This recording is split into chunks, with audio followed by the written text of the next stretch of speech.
What's going on, guys? Welcome back to another episode of our Road to Glory series. Now today we are in episode 9 of the series, which is quite good, to be honest. Now that does mean this is our 9th day in a row, and I'm hoping to keep this series going each day and every day until the end, unless of course I do have other things to do, meaning I can't upload a video. But obviously, unfortunately, technically speaking, this isn't the 9th day in a row, seeing as episode 7 was not uploaded as the file for it was corrupted. But today, our first opponent we come up against does have a 4-3-3 with Jamie Vardy's silver card up front, with Mahrez out to the side of him, and with Pedro alongside as well, with Oscar and Dyer in centre midfield, and I think that was Fernando or Fernandinho, I'm not sure. But we obviously were hoping to get this game won, so we can get further and closer to winning the title of the division, so we can get more coins to hopefully enter the draft in the upcoming episodes. Now, our first goal does come on very early in the half, and a lovely scoot turn from Iturbe away from his man, and finesses that into the back corner of the net. And it was very dodgy defending from my opponent, because he did give the ball up to me very easily. But at half-time stats there, you can see that we are controlling the game. He has had a few chances, but they weren't really any that I thought of worthy of showing, really, because they weren't amazing. They were kind of a bit scrappy. But here he does win the ball off of us from me. Terrible free kick from me, passing it basically straight into him, and he does counter from that. Gets a bit lucky with the tackle from me there, and I don't know how I didn't manage to get the ball off him, but I didn't, unfortunately. So he does make it 1-1 with Mahrez, and basically coming up to the end of the second half, we do win the ball off of him in our own half, run up the pitch with a lovely counter attack, Sanya winning the ball and then keeping the ball basically to assist Fellaini in scoring the second goal of the game for us, making it 2-1. And it was a well worked move, with Sanya being the main part of it, and I probably will keep Sanya in there now, because he's starting to play much better than he was when we first used him. And then closing in on the end of the game, we do take the ball from him again, play a lovely through ball down the middle to Montero. Montero slots that way to make it 3-1, and my opponent instantly rage quits. I don't know why he didn't just stick around to the end of the game, possibly get a goal back, but he should have just stayed, to be honest, because now he does get a DNF modifier. But that's nothing to worry about for us, because that does mean we win our first game of the episode, and that gives us almost 700 coins. And as you see by the match stats there, we did dominate that game. We did deserve to win the game.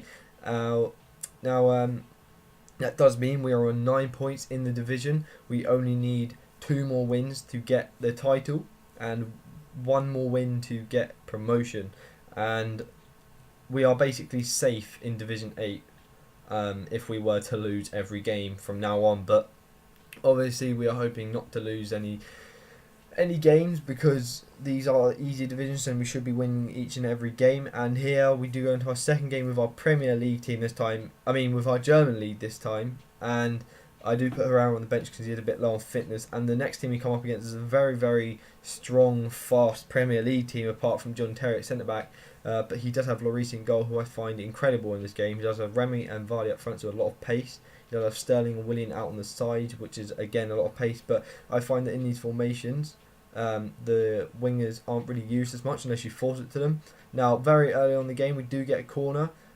He defended very well throughout the game, in fact, and did stop us from getting a lot of attacks. But I found that we could pick him apart very easily with a few passes here and there. But our first goal does come from El Yunusi from the edge of the box with a lovely finesse into the side netting.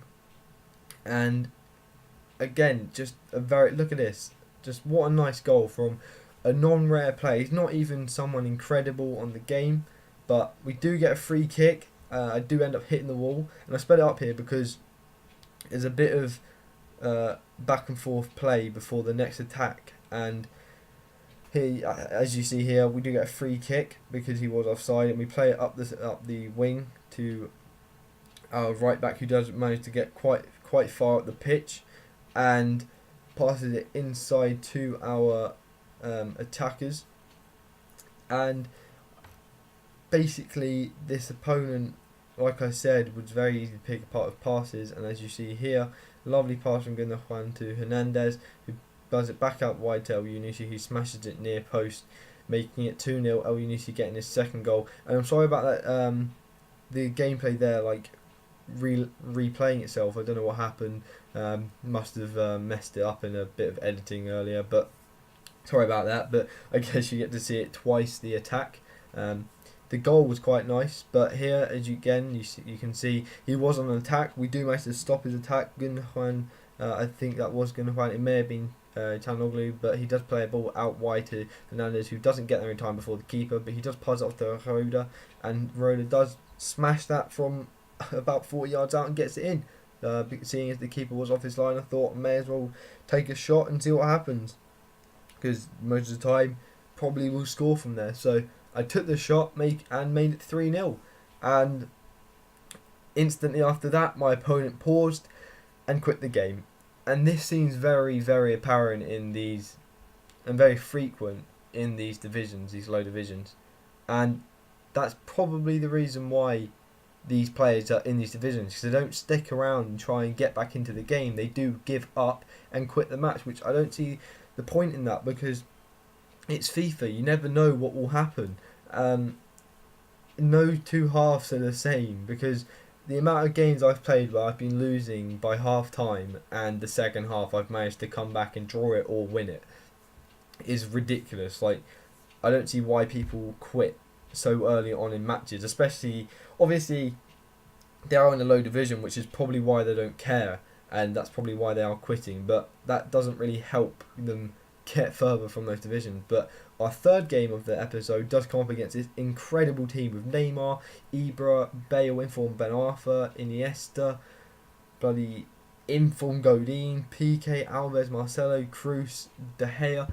Mental team, but again, he's in a low division, which may not necessarily mean he's a good player just because he's got a good team.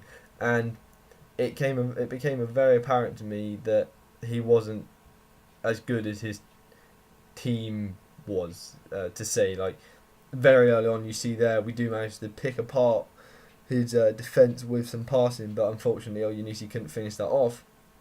But only a couple, a little bit later in the half, he does make an error with his throw from his keeper, which we do manage to intercept the pass away and pass that through to Çalhanoğlu, who does put it into the back of the net. And it always seems to be the same players for me who are scoring the goals. Iturbe, Montero, Çalhanoğlu, all these players just seem to keep showing up in games. And as you see here, by the half time, he's had one shot the entire half and it wasn't even on target. So basically we are in control and dominating the game. And later on in the second half, we do get an attack and manage to put it away with Çalhanoğlu once again, getting his second goal of the game, making it 2-0 for us against this incredible team. And when I saw the team, I thought, oh great, this game is basically, if we win it, we get the title, and if we lose it, well, we're going to have to try again. And I wasn't too sure if we were going to be able to win the game, but it turns out we could, because he wasn't very good. And as you see there, we managed to chip it over his keeper because he did try to pull him out. So we do make it 3-0, and that was very shortly after our first goal. And like I said, this team that he has is incredible, but he wasn't. So it was a very easy match. And here he does try to clear it out. We do intercept his pass to his attackers. We do then try and get an attack going. He does intercept it. We do then try and get an attack again, and it does work. Çalhanoğlu stops, turns in, finesses, gets his hat-trick complete, basically making it 4-0 in the game, getting himself 3 of the goals. Probably going to get man of the match for that performance because he played incredibly well all game. But I do have to say, our left back, DJ Akbar, as I call him, he did play incredibly well against Bale. And yeah, man of the match for Çalhanoğlu there. Does mean we win the game 4-0 getting the title, meaning we do have 4,800 coins from that match, and that does mean, I think, that we do have enough coins to enter the draft. So I think we will be entering the draft next episode, so that is something to look forward to. I hope you did enjoy today's video. If you did, please hit the like button. If you didn't, tell me why in the comments below, because, you know, feedback helps me improve my videos for you guys. Now, yeah, so as you see there, we do have pretty much the amount of coins to get into the draft, and I will go quick sell the bronze players on the transfer market that don't seem to be selling to get us up to the coins to be able to enter the draft. But we will be doing that next episode, guys. So I hope you did enjoy. If you did, like I said, hit the like button. For the sake of finding truth, was following rules, counting all of my good deeds, oh, living in fear, hell at my feet, heaven is out of reach, and there's a fire that I won't slay, there's a fire but no fire brigade. Our souls tonight, we are losing this fight.